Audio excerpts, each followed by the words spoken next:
This is not a sponsored video.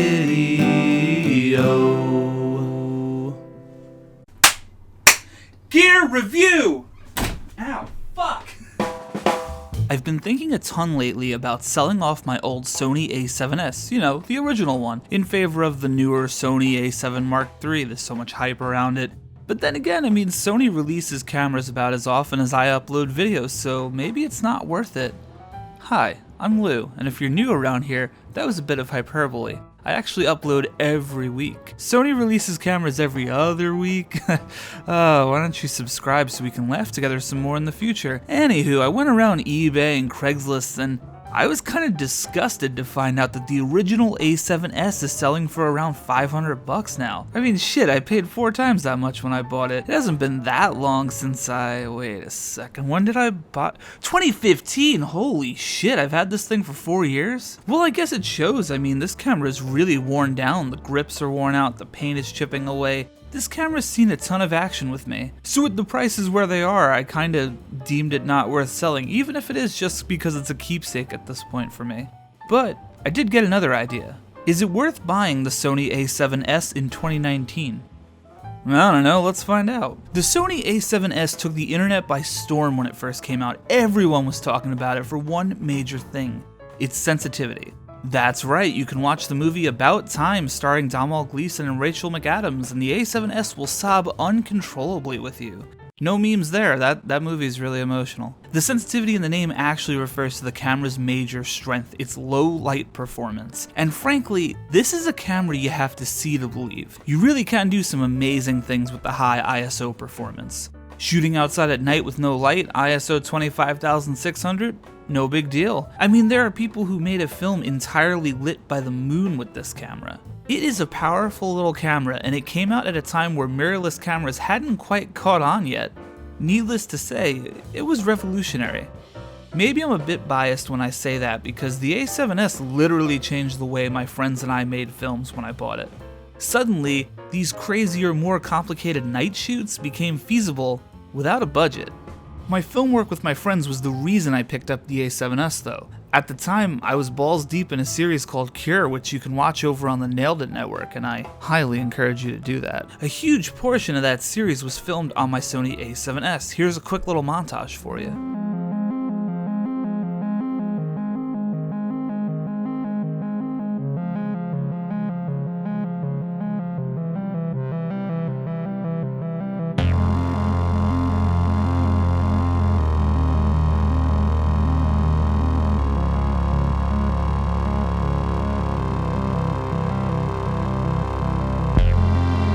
Alright, well that's enough of that. If you want to see more, you can go over to the Nailed It network.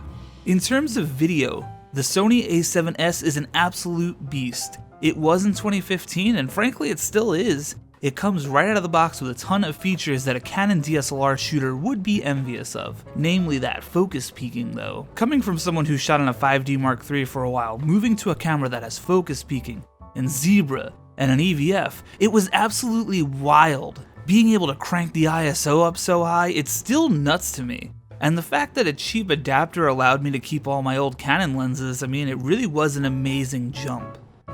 No disrespect to the Canon shooters out there too, of course. I mean, the bulk of my YouTube videos are shot on a 6D Mark II, including this one, but the video quality on the A7S is pretty amazing. You obviously will start to see noise when you push it too far, but the A7S eats ISOs under 6400 for breakfast. But you gotta also keep in mind, I mean, this camera's not a miracle worker. I filmed this out in West Virginia when I was doing some astrophotography, and I just cranked the ISO all the way, and I gotta tell you, that was advanced darkness, and this, woo, that color noise. And when you pair it with something like the Zeiss 55 f1.8, the sharpness is breathtaking, and the amount of light you can gather, it's crazy. You can basically see in the dark. The EVF, or electronic viewfinder if you're not familiar with the term, is legit amazing. It's not perfect and it can get a little choppy at times, especially if you're moving quickly, but the visibility of it is a game changer.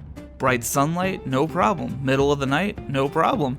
This of course was my first camera with an EVF in it, so it was just an extreme case of Owen Wilson wows. Wow. Regarding the more technical side of the video that the A7S can record, the camera shoots in 1080, 60 frames a second. You can also go to 120, but you have to sacrifice that full 1080 and go down to 720p, which isn't spectacular.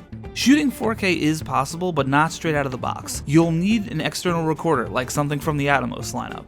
I don't have one of those, I never bought one, and I never really bothered with the 4K in this camera, but it is there. You have a few codecs at your disposal on the A7S as well. You can shoot an MP4, AVC HD, or XAVC-S. You just need the fancier SD cards in order to use the XAVC-S codec, which is of course the highest quality.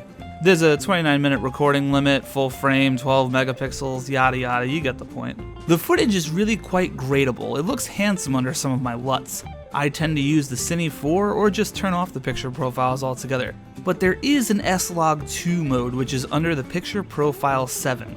The caveat though is that your minimum ISO is 3200, so you need some serious ND action. Philip Bloom does a really handsome rundown of setting up this camera for video, so if you're interested in picture profiles and all that jazz, I'm going to link that below. And while we're on the topic of picture profiles and color and all that, let's address the elephant in the room, the Sony color science. Now, Sony gets a bad rap for poor color science, and while I'm not here to argue and say that it's better than something like Canon's or even Panasonic's, but if you're bringing it in and color grading it anyway, or you're taking a picture and editing it anyway, I mean, how much does it really matter, right? I've never really been in a scenario where it's like, woo, unusable, completely trash.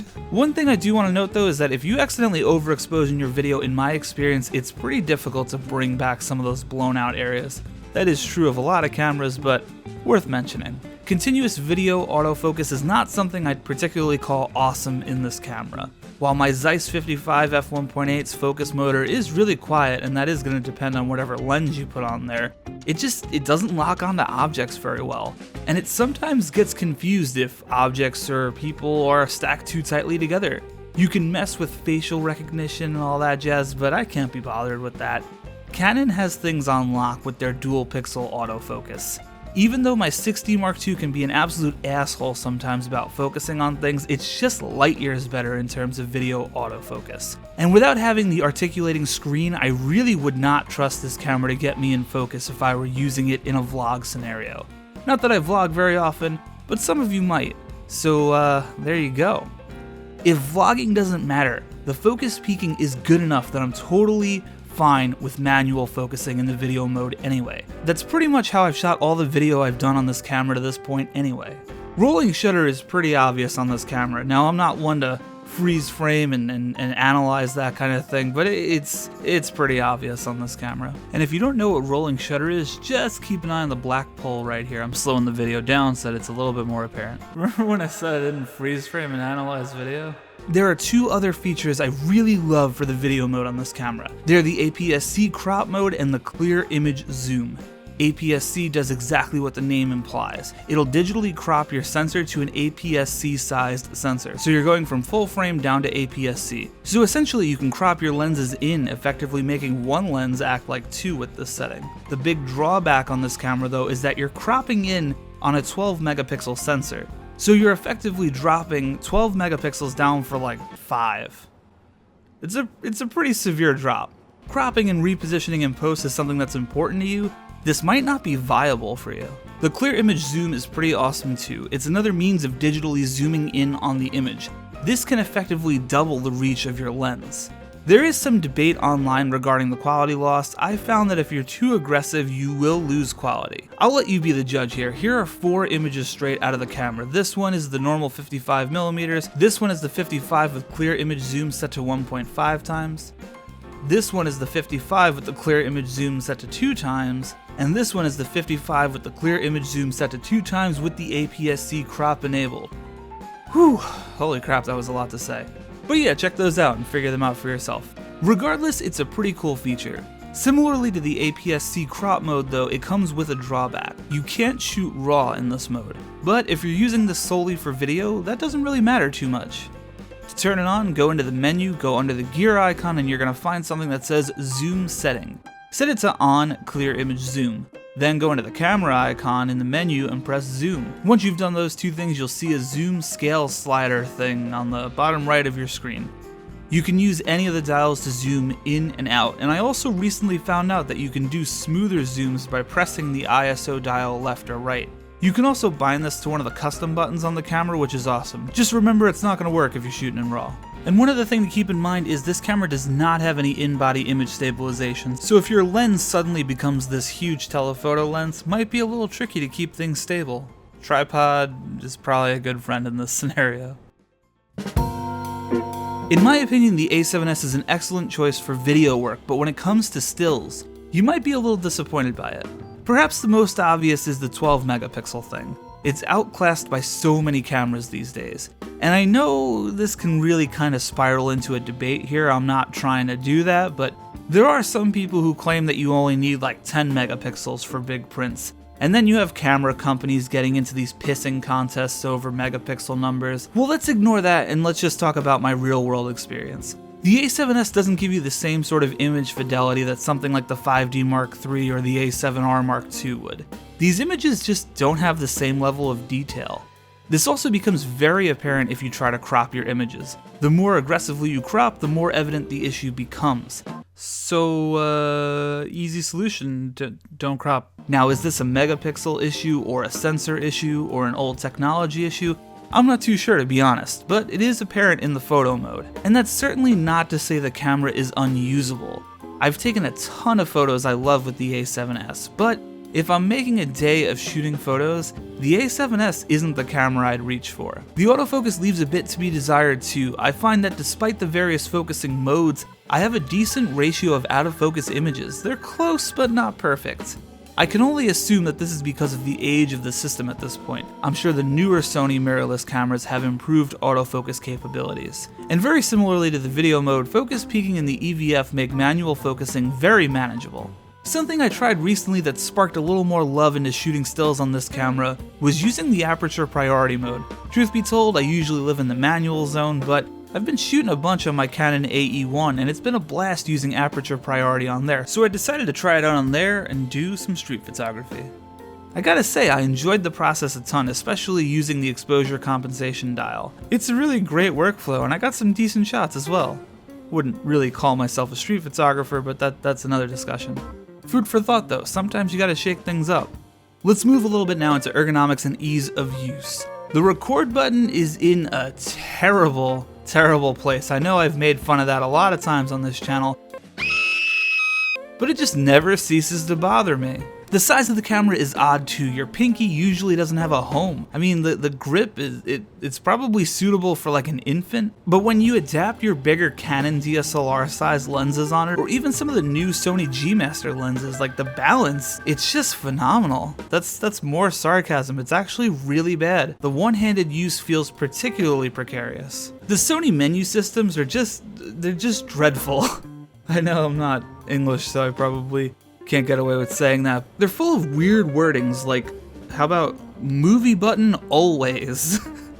Which implies that you can start recording video in whatever mode you're in the camera, like you don't just have to be in the movie mode, but kind of weird wording, right? And then other things where you have to go into multiple places to make it work, like the clear image zoom I mentioned earlier. You gotta shut off RAW, then you gotta go here, then you gotta go here. You gotta do like 3 things to make one thing work.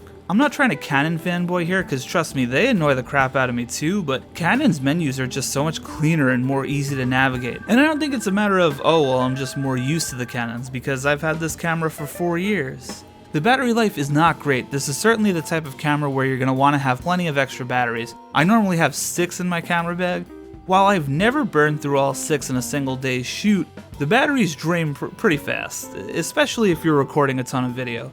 But that's mirrorless, folks. The earlier mirrorless cameras were not known for their tremendous battery life, and it comes with the size. Frankly, I'll take some battery swaps for the performance of this little guy any day though. But you can tell from all the wear on this camera that the ergonomics, the crappy weird menus, the drawbacks with the video and photo stuff, none of those things have stopped me from using the shit out of this camera. It really has been a workhorse for me. I've had the Sony A7S for 4 long years. I've put it to the test, I've beat the shit out of it, and I have to say, it's an amazing filmmaking tool. It's been such a huge part of my life, and I have a ton of love for the camera. even with some of its drawbacks. It's not perfect, but I mean, what is the perfect camera? For some of you, it might be too old. But if you can cop one in good condition for under 500 bucks, that's a solid deal, and it would make, at the very least, a fantastic B camera. If you ask me though, this is a video camera. If you're looking for this solely for photography, you might be a little disappointed. It is capable of taking great stills. I've taken a bunch, but something about it just doesn't feel like a camera that's designed for stills. Maybe it's the size or the feel in the hands, but it doesn't make me feel the way I do when I'm shooting on my 5D. But for the price and what you're getting, the Sony A7S could be a huge part of your kit in 2019. We're talking bang for buck here. It's served me well, and it's going to continue to do so. And after writing this review, I almost feel like the A7 Mark III is more of a case of, it's a new camera, and I kind of want it, but do I really need it? And I'm giving the Sony A7S 8 Owen Wilson wows out of 10. You're a beauty and I love you. Mwah mwah. Well guys, thank you so much for watching. As always, you know where to find me. I'll be here next week, so consider subscribing and let me know what you think of the A7S if you have it, or did my review make you want to buy one? Who knows? Let's find out together. All right, bye. The autofocus leaves a little. The autofoco autofoco. Continuous video audio. In all seriousness, a huge portion of that series. But it is a powerful. Honestly, start to see. Can you fuck off? When the camera.